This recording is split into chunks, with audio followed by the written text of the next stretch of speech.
The day was gray with a chill, marking the beginning of winter. The wind that blew the leaves into ground debris rushed past me, tugging at my cargo pants while merely prodding the impregnated clouds overhead.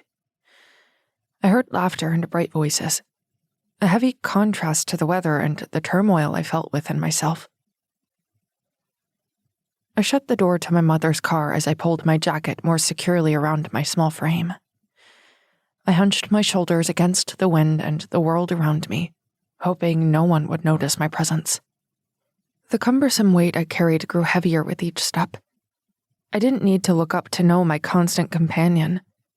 My darkness was hovering, black and tumultuous above my head. It had been growing steadily over the last few months, and the burden of it was starting to crush me. Depression. Anxiety. That's what the doctors called it. As if you could put a simple name to the kind of hell going on in my head. Not only that, but they told me it was simply a matter of the right medication and therapy. Yeah, right. They talked as if popping a pill and talking to someone about my feelings was supposed to fix me. As if you could even begin to fix something so broken. My darkness became heavier with the thought. It weighed down my shoulders even further and made the corners of my mouth dip all the more. All I wanted was to be left alone. I wanted to hide in my room with my broken pieces gathered around me like an incomplete puzzle. "Hi, Sophie." There stood Maggie at her locker. It was right next to mine. I hadn't even realized I had made it this far. "Hey," I mumbled quietly as I turned my attention to the dial. "Sup?" she asked as she sifted through her backpack. "Not much," I mumbled again. "Cool. That movie Elf just came out last week. Want to go see it with me on Saturday?" She was looking at me now, expecting an answer. The panic sitting dormant in my gut began to rear its ugly head.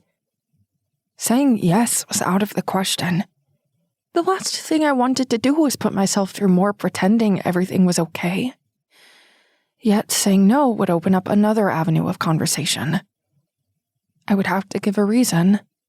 I would have to make sure she didn't feel like I was avoiding her without giving away the fact that I just wanted to avoid life in general. Sure. Already my mind was buzzing with the excuses I would give her later for why I suddenly couldn't go. "Some friend you are," the darkness whispered in my ear. "Great, I'll call you later," she said, shutting her locker as the bell rang loudly above us. "See ya!"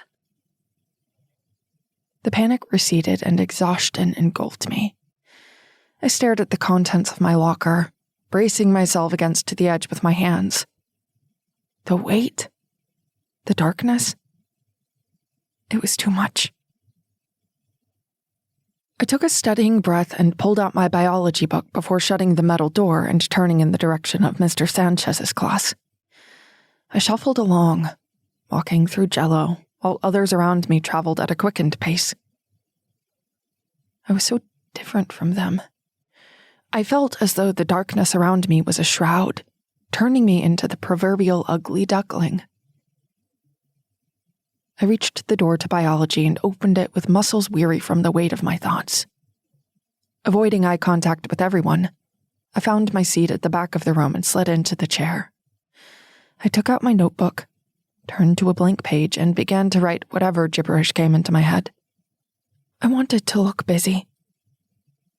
I sighed, tired of all these tactics and all this pretending. Why couldn't I just be okay? What was wrong with me?